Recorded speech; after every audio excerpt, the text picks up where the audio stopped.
ngayon, bukas at magpakailanman. Kung ang ina ang ilaw ng tahanan, ang ama naman ang tinatawag na haligi ng tahanan. Ang nanay ang humuhubog at nag-aalaga sa mga anak, samantalang ang tatay naman ang magtataguyod at nagsisilbing matibay na pundasyon para sa kanilang kinabukasan. Pero sa panahon ngayon, meron na rin mga pagbabago sa papel na yan. Ano nga ba ang tunay na kahulugan ng pagiging isang ama? Sa aspetong pinansyal lang ba sa pangangailangan ng kanyang mga anak? O ang pagtitiis na akayin ito sa isang maselang sitwasyon at sakit? Isang dakilang ama mula sa Quezon ang pinili na samahan ang kanyang mahal na anak sa naiiba nitong laban. Tiniisang lahat, maisalba lamang ang kanyang anak na may kakaibang kapansanan. Alamin natin kung bakit at kung paanong naging isang magandang halimbawa si Dondon sa nakakaantig nating Father's Day episode na pinamagatang My Father Vlogger, The Dondon Havana Story.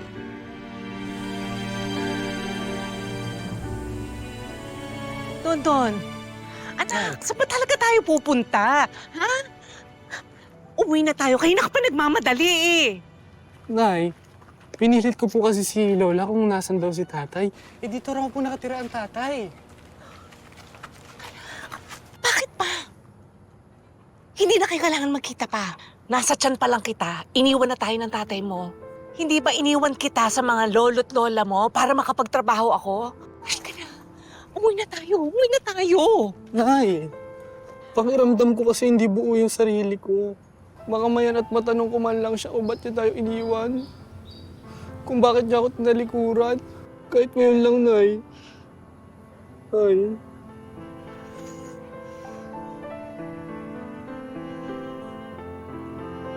Sige.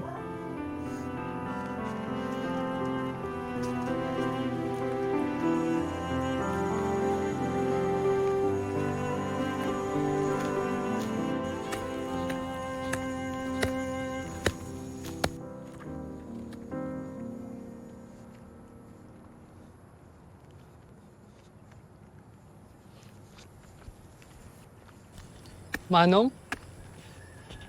Kayo po ba si Densyo? Tay, ako po to si Dondon. Yung anak niyo po kay Meli. Wala akong anak. Hindi kita kilala. Tay, wag niyo naman po kayo ikaila. Ang tagal-tagal ko po kayong hinanap, Tay. Wala nga akong maalala. Hindi ko kayo kilala. Umalis ka na rito! Tay, gusto ko lang naman kayo makausap eh. Nakakaintindi ka ba? Ano ba? Lalayo ka ba? O ano? Kumuha siya ng itak. Hinahabol ako. Kaya noon, hindi na talaga ako nagbalik-balik doon.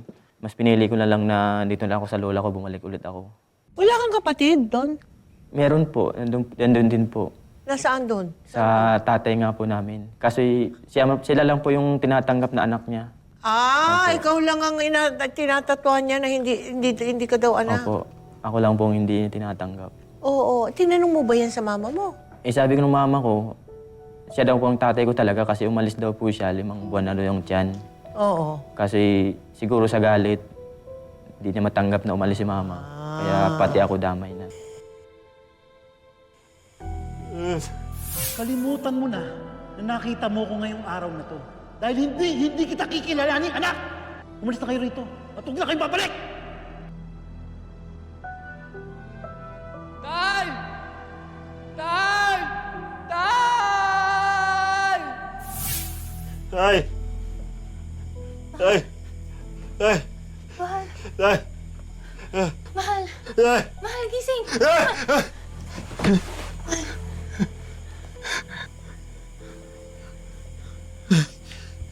Nabangungot ka.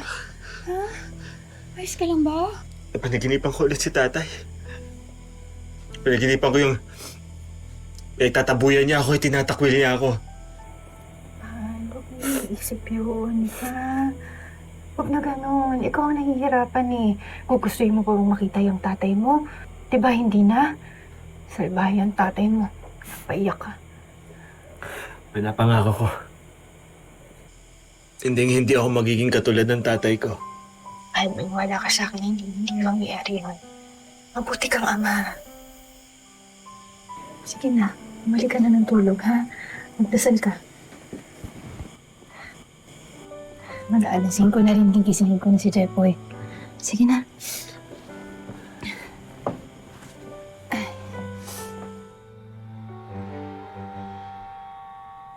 Mahal, magiging tatay ka na ulit. Ha? At manganganak na ako. Sandali!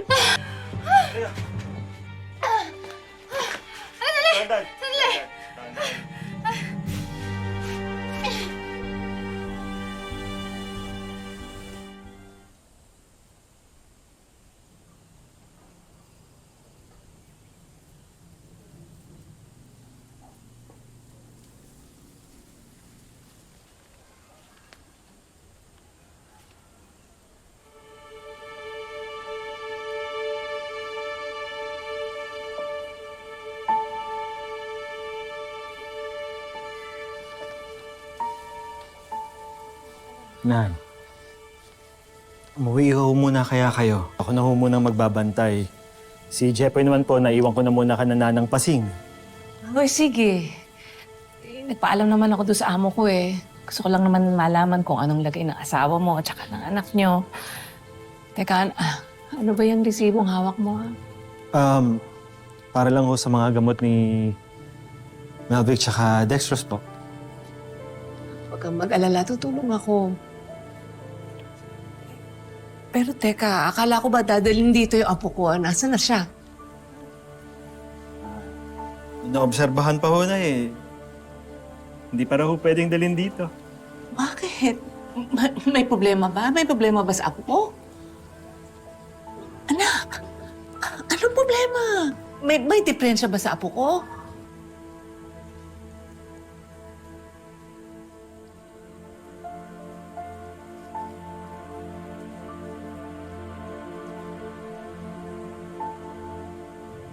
Mahal, nasaan na ho yung baby namin? Dadalhin na ba dito yung baby? Dadalhin na po ba dito? Sana si Nikki?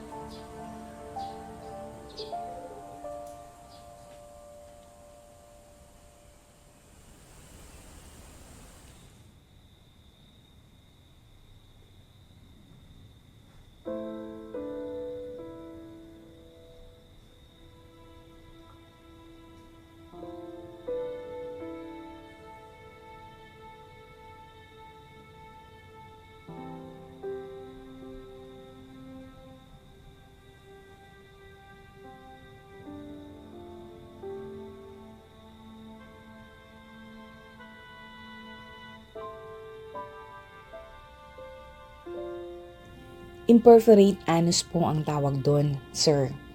Isang kondisyong hindi nabuo ng maayos ang butas ng puwet niya. Kaya walang madadaanan ng dumi niya. Kapag ganyan ho, kailangang operahan agad para makagawa ng tamang daanan. Gagawa ho ng butas sa tiyan niya para doon padaanin ang dumi niya.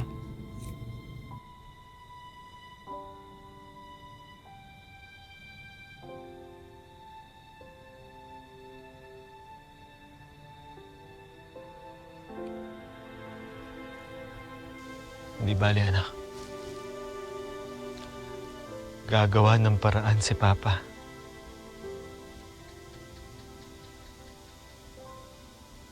Hindi kita pababayaan. Kahit saan pa tayo makarating. Basta gumaling ka lang. At hindi ka na mahirapan pa, ha? Hindi kita pababayaan. Nandito lang ako. Nandito lang si Papa.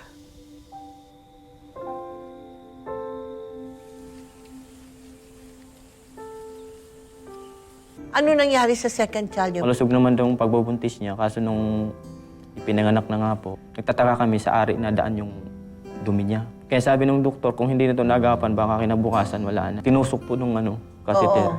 Oo. Doon lang po medyo nakakahinga-hinga siya. Pare, naasahan kong magbabayad ka sa akin ngayon eh. Nagtag-utang naman palang pakay mo.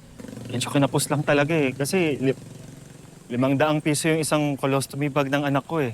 Kaya pare, kahit sana 800, baka pwede ako makihiram ulit. Ano yan? Kolos ano? Colostomy bag. Isa siyang plastic na supot. Yun yung kinakabit sa tiyan ng anak ko. Tapos doon dumadaan yung dinudumi niya. Kasi nga pare, di ba, wala nga butas sa puwet. Pare, ipit talaga ako sa pera ngayon eh. Kasi alam mo naman, di ba si Mrs. magpapa-renovate ng tindahan tapos magpapapintura. Sorry, wala talaga. Sige, pasensya ka na rin pare ha. Wala na talaga akong ibang malapitan eh. Alam mo, pinakapalan ko na rin talagang mukha ko para kay Nikki. Sorry talaga. Pasensya ka na ha. Maghanap na lang ako ng ibang malalapitan.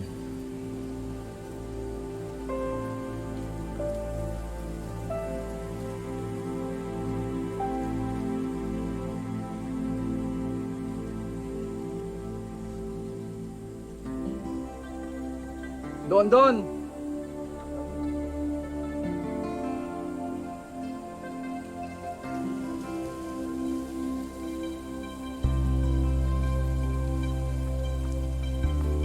Oh. Yung utang mo sa akin nung nakaraan, okay na yun. Fits na yun. Ito na lang yung bayaran mo.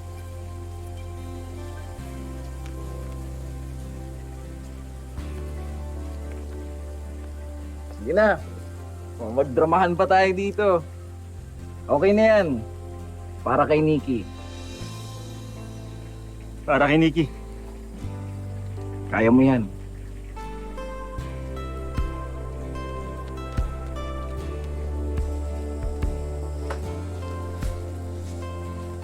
Mahal? Mahal! Mahal si Nikki! Bakit? Kinukumbulsyon siya eh. Nag-iiba na yung kulay niya pagkatapos hindi pa siya dumudumi. Akin na, dadaling ko sa klinik. Tara, halika na. Hindi na, dito ka lang. Bantay mo si Jepoy. Hindi, nasama ko na lang si Jepoy! Bawal ang bata doon. Ako na lang, bantay ka na lang dito.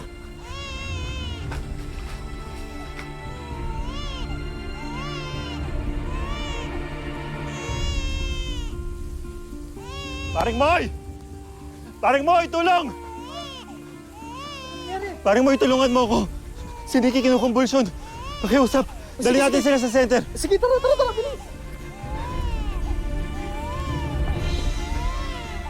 Ano ang madalas ninyong pagtalunan ng asawa mo, ng misis mo? Yung pang-araw-araw, yung colostomy bag. Kulang na kulang yung pera ko, ang sahod ko sa isang linggo. Ang binibili namin na tig 500. Minsan naman yung namin, plastic niyang yellow. Madalas ay nalawak yung niya kasi 2 pong bituka kasi yung nilabas sa kanya. Kaya hindi po basta na Opo.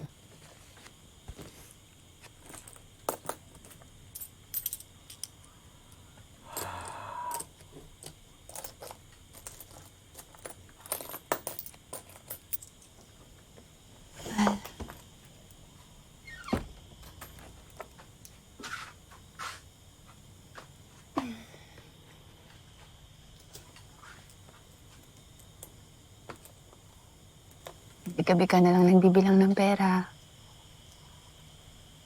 Ang bariya. Pero kahit pa paano, may binabilang. Kamusta nga pala yung bunso natin? Katulog na. Napagod ata, kaiiyak. Kawawa naman si Nikki, no? Si Jepoy. Tulog na din.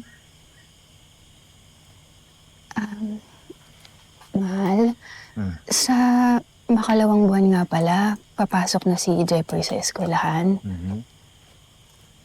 Paano kaya yun? Di mag-aaral siya.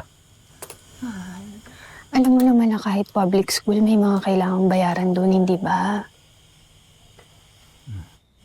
Nagsabi naman si nanay na magpapadala daw siya sa susunod na linggo. Kasi makakatanggap daw siya ng bonus galing dun sa amo niya. Bibigay niya daw kay Jepoy tsaka kay... Mahal, hindi ako nanghingi kay nanay. Siya ang nagkusa. Nahihiya na nga rin ako Alam. At nakakahiya na rin sa dami ng mga taong inutangan natin at hindi pa natin nababayaran hanggang ngayon. Pakonti-konti. Papabayaran din natin sila. Naiintindihan naman nila tayo Dahil alam nila kung ano yung pinagdadaanan ni Nikki. Sa halos 200 na sinasahod mo kada araw na nagtatrabaho ka, hindi kasi sapat yun Meron kasi tayong mga pangangailangan dito sa bahay. Gatas ni Nikki, colostromy bag, bigas, ulam. Si Jepoy, papasok na yung mga kailangan niya pag mag-aaral siya, di ba? May awa ang Diyos. Makakaraos din tayo. Mahal, alam ko naman na may awa ang Diyos. Pero di ba nasa tao ang gawa? Mahal, payagan mo na akong magtrabaho. Marami akong kayang gawin. Kaya kong maging labandera, tindera, katulong, kahit ano. Hindi. Dito ka lang, babantayin mo yung mga anak natin. Kailangan ka ni Jepoy, pati ni Nikki. Ang sinasabi ko lang naman, pwede tayong makaisip ng iba pang solusyon. Solusyon na hindi pa natin nasusubukan. Magtatrabaho ako, kasabay mo, at pagkatapos yung mga bata, ipapaalaga natin kay Nanang Pasing. Hindi nga dito ka lang. Ano bang akala mo sa sakit ni Nikki, ha? Kabag? Sakit sa tiyan? Lagdat-lakit na pwede mong ipaalaga sa iba? Mahal, hindi naman sa ganun. Pero ano ba kasing gagawin natin? Paano? Ano nga na lang tayo pareho? Ano titingnan kita? Habang hirap na hirap kang magbunot ng mga barya, pambayad ng colostomy bag at saka gamot? Mahal naman. Si Jepoy, hindi mo ba naisip? Ano, aantayin na lang natin hanggang tumirik yung mata ng bata sa gutom? Hindi ganun kasi yun Bilang magulang, anong gagawin nating dalawa? Ano, magtatago tayo?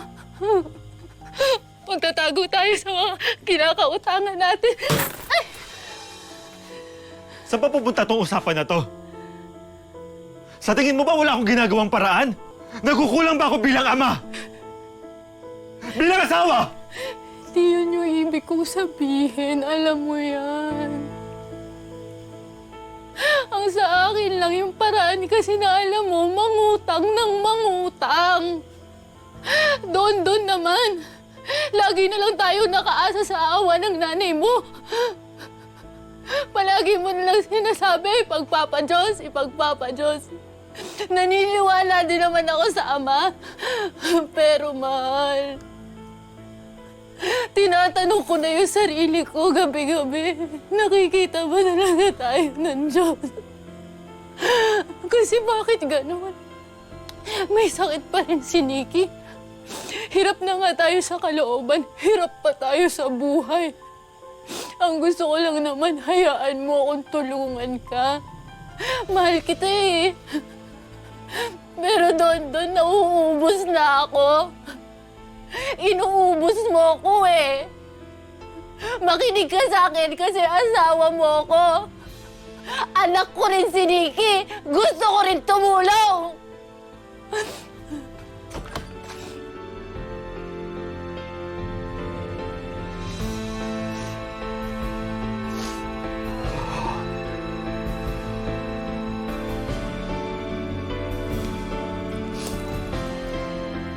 Habang pinagdaraanan ng mag-asawang Dondon at Mavic ang hirap na bunga ng kalagayan ni Nikki, pilit pa rin nagpakatatag si Dondon bilang ama ng tahanan. Higit kailanman, ngayon niya kailangang maging lakas ng kanyang asawa at ng kanyang anak. Okay lang po sa akin na ako ang magutom. Wag lang ho ang pamilya ko. Hirap na ako. Pero kailangan ko pang maging matatag at lumaban po bilang ama. Bilang asawa, kailangan ko kayo, Panginoon. Itinataas ko na po sa inyong lahat, Panginoon. Kayo na pong bahala sa akin at sa pamilya ko po.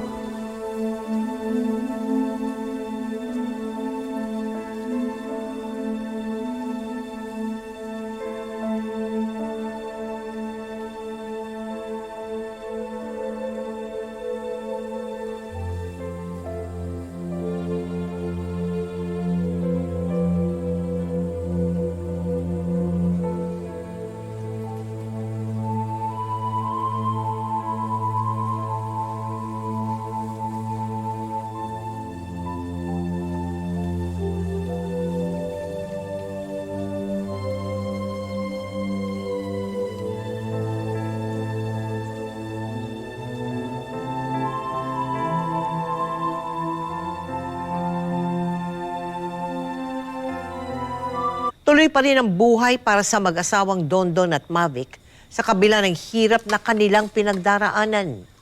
Hindi na rin ipinilit ni Mavic sa asawa ang kagustuhan niyang magtrabaho at inilaan na lamang nito ang panahon sa pagbabantay at pag-aalaga ng kanilang dalawang anak habang kumakayod si Dondon para sa kanyang mag-iina. Busog na nga ako eh. Dagdag mo na ito. O sige, sa'yo na yan. Busog na ako. Papa, hanggang kailan po ba ganyan si Nikki? Hanggang paglaki niya, sa tiyan pa rin siya pupupo. Paano yan? Pag nag-aaral na siya, pag nagpupo, sa plastic, sa tiyan niya? Di ang baho naman nun. Pagtatawanan siya ng mga classmate niya. Kawawa naman si Nikki. Kaya ikaw bilang kuya niya, dapat ikaw yung tagapagtanggol niya kapag tinutokso siya. Kailangan mo siya ipagtanggol. Kaya mo ba yun? Opo naman. Hoy, kayo huwag niyong tinutokso yung kapatid ko. Huwag niyo siya aapin. Babatiin ko kayo ng tayo niya. Gusto niyo yun?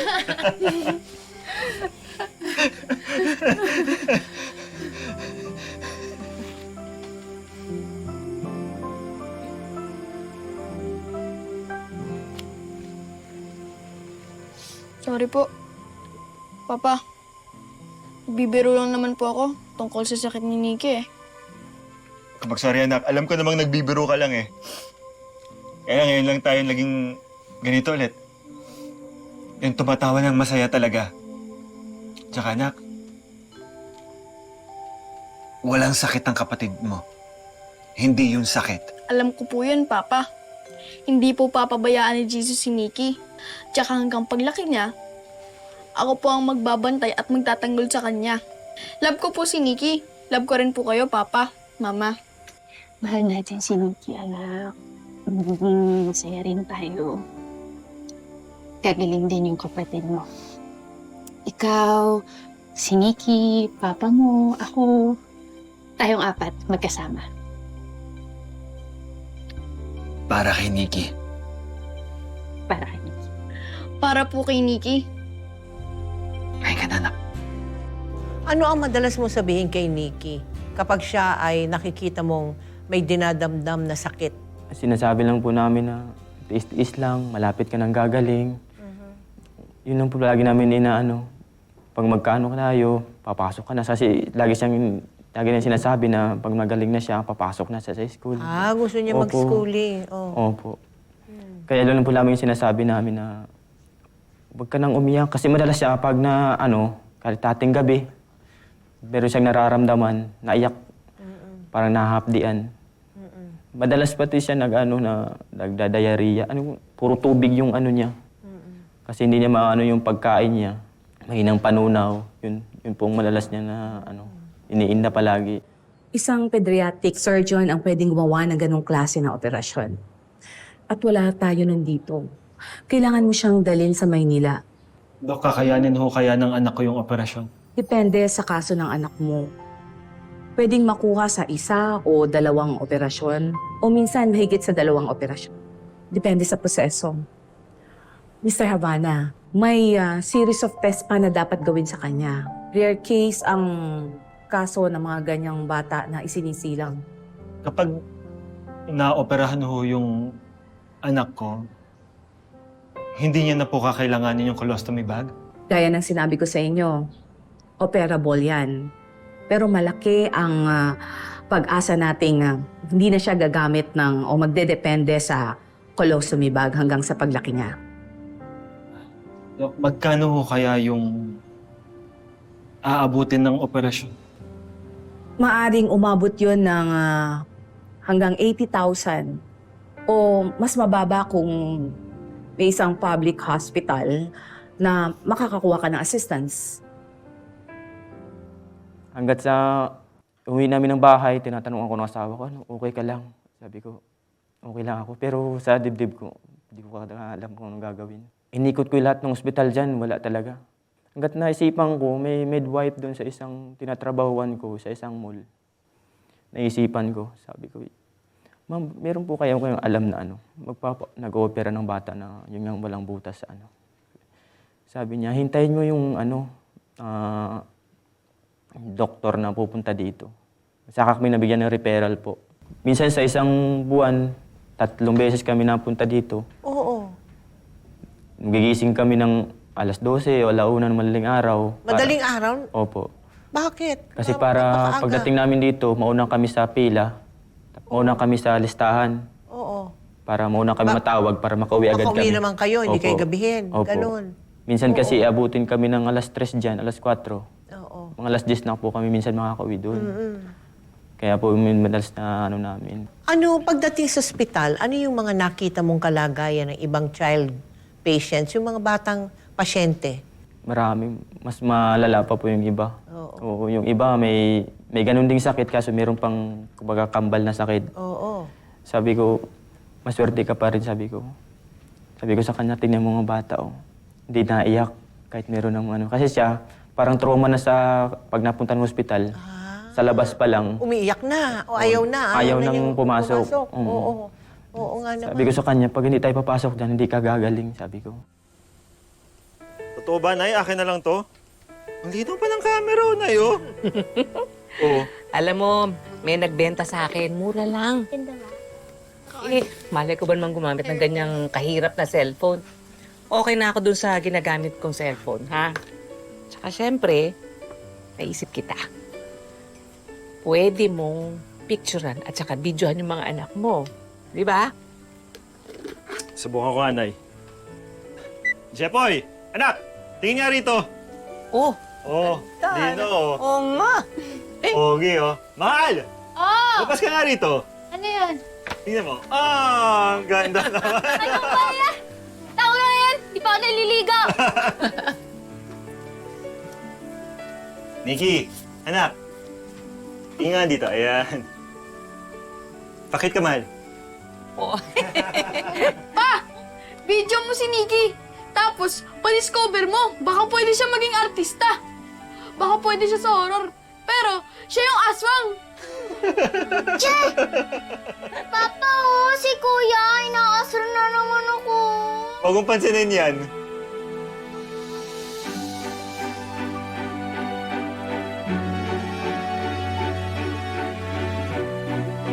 Paano mo naisipan na mag-video ka ng araw-araw na mga pinagdaraanan mo sa anak mo, sa kondisyon niyang yan? Paano mo naisipan yun?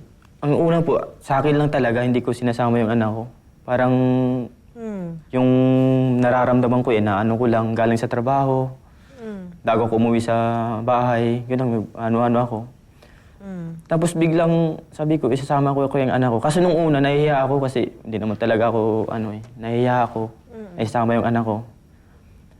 Tapos nung una kong post, sabi nung mga nakikita akong sa comment, kaya mo yan, kuya, sabi sa akin. Huwag kang manghinaan ng loob.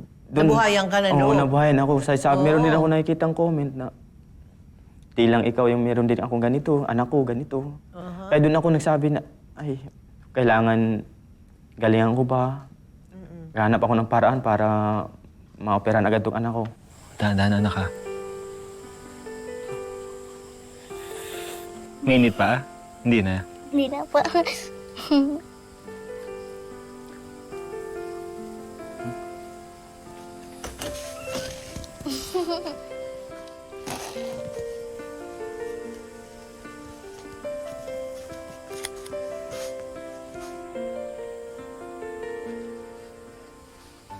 Jepoy naman sinabi ko na sa'yo, huwag ka na munang dadaan Uulitin namin ulit tuloy yung video.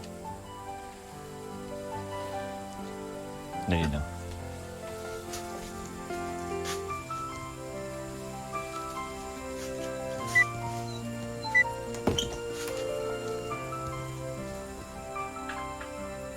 At unti-unti ngang napansin ang mga videos ni Dondon na kasama si Nikki. Tumaas ng tumaas ang views nito at may mga nagpadala na rin ng tulong sa kanya. Nakatulong din ang konting kita ng mga vlogs ng mag-ama sa ilang gastusin nila ng kanyang pamilya. Hanggang sa... Ayun na. Mahal.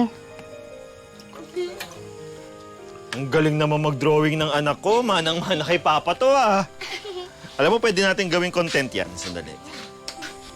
Jepoy? Yan, drawing ka lang, anak. Jepoy! Bakit nakalakto, anak? Alika na, anak. Kakain na. Hindi ako nagutom. Kayo na lang kumain. Jepoy, anak, bakit naman ganyan ang tono ng boses mo? Ang sungit mo. Alika, anak, may problema ba sa eskwelahan? Kausapin mo ko, anak. Buksan mo ito. Pag-usapan natin. Jepoy, huwag kang naglalaki, nakabahan ako. Sabing hindi ako nagutom. Kayo na lang kumain. Jepoy! Anak! Ano bang problema, ha? Ba't ang hirap ang tawagin ngayon? Kakain na! Lumabas ka nga dito! Sabing hindi ako nagutom. Ayokong kumain. Ayoko!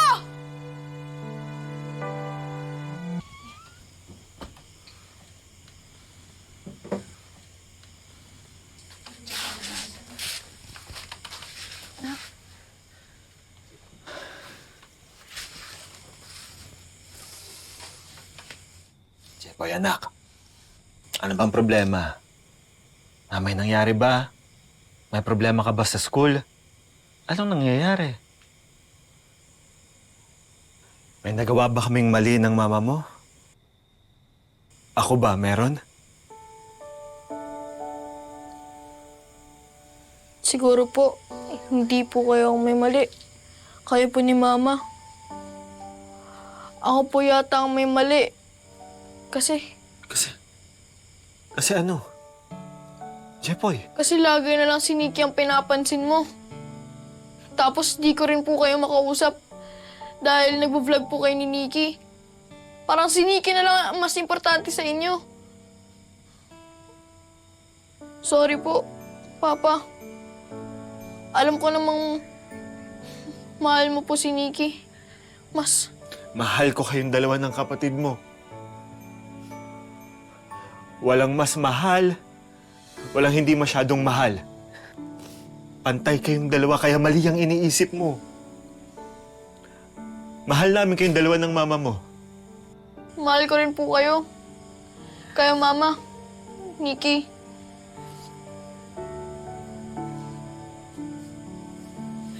Alam mo naman kung bakit namin ginagawa yon, di ba? Gusto nating lahat na gumaling si Nikki. At yun lang yung naisip kong paraan. Di ba may sumpaan tayo? Para kay Nikki. Para kay Nikki. Sorry po, Papa. Sorry.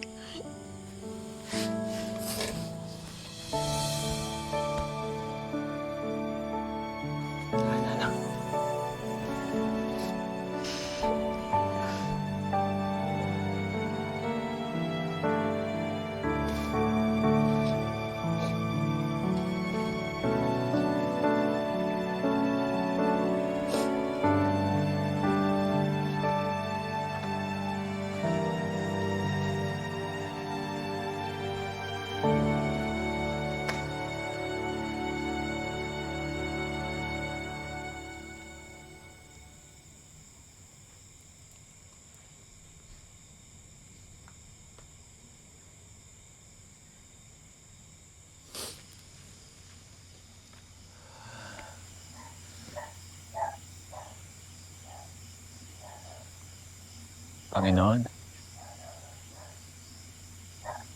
tulungan niyo naman ho ako. Kinakaya ko naman ho bilang ama. Pero Panginoon, kailangan ko rin ho ng ama. Kayo ho na ama ko.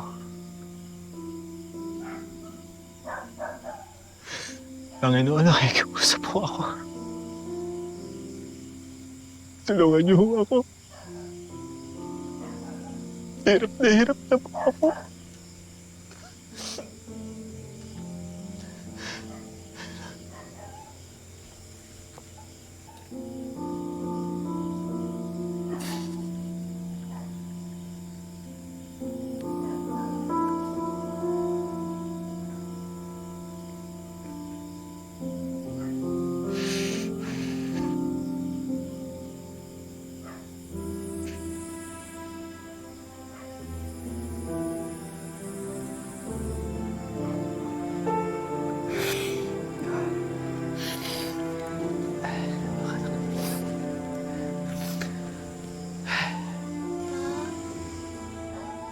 Ka na po umiyak. Diba po, ang sabi niya po, pipray lang po tayo kay Papa God. Tapos po, mawawala na yung mga problema po natin. Pa, huwag ka na umiyak, please. Sige. Smile ka na.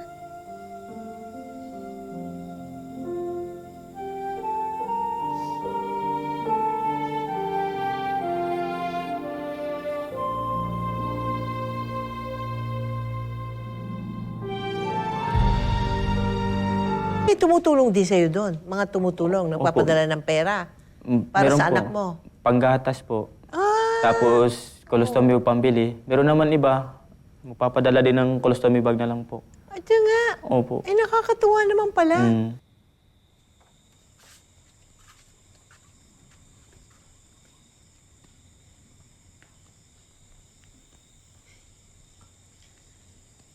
Maligayang bati.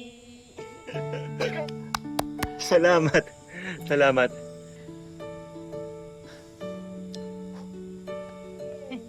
Papa, anong wish mo? Ang gusto ko lang lagi lang tayong masaya. Hindi lang dahil birthday ko, yung araw-araw masaya tayo. Magiging masaya tayo. Siyempre, pag magaling na rin si Nikki. Siyempre. Ako, Papa, may wish din po ako para sa inyo. Ano yan? Sana, ikaw na lang ang laging papa namin ni Kuya Chepoy. Forever and ever and ever. Naku, oo, hindi mapapalitan yung papa nyo. Nag-iisa lang yan. Mapagmahal at napakabuti pa. At Pogi! We love you, Papa! Happy birthday na. Salamat. Ah, teka. Mag-picture tayo. Sige. Ka. Ayan. Bakit, anak? Oh, 1, 2, 3. Ay, isa pa. 1, 2, 3.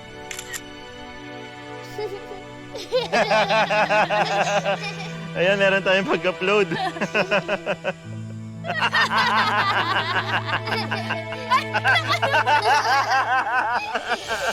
December 22, 2024.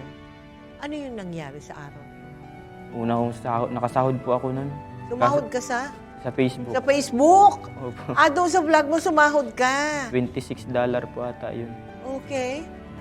Sa mga parents doon na may mga anak na may karamdaman o malubhang kondisyon, anong nais mo iparating sa kanila para sila naman ay ma-inspire sa iyong kwento? Ang sa akin lang yung talaga, habaan lang ang pasensya. Alagaan sila. Huwag kang mawala ng pag-asa. Ang tulong dumadating, no? Kahit hindi hinihingi. Opo. Don, maraming salamat sa iyo, Salamat ha? po. Ikamusta mo kay Mavic at sa mga bata, ha? Opo. God bless you. Thank you very much. Salamat.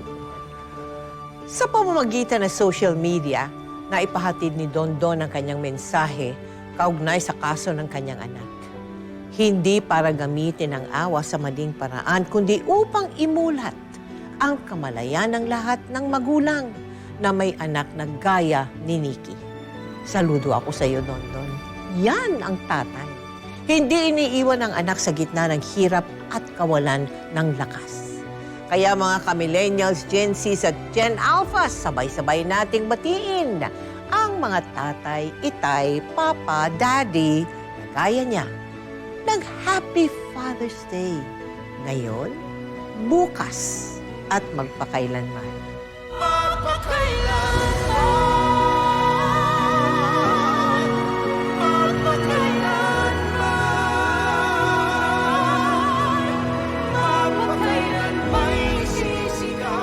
Trabaho? Huwag ka nang aarte-arte pa ha. Pwede kang kumita 10,000 gabi-gabi. Mabuti naman at pumayag ka na rin. Pasensya na kayo Napipikon lang talaga ako kapag may babayang binabastos. Ano ginagawa mo? Di totoo nga yung sinasabi nila, no? Na binibenta mo yung mga malalaswang videos mo online? Wala ka na ba talagang respeto sa sarili mo? Papakalay ba na respeto yung pamilya ko, ha? Tama ba itong ginagawa natin? Bakit? Ano bang mali sa ginagawa natin? Katawan naman natin to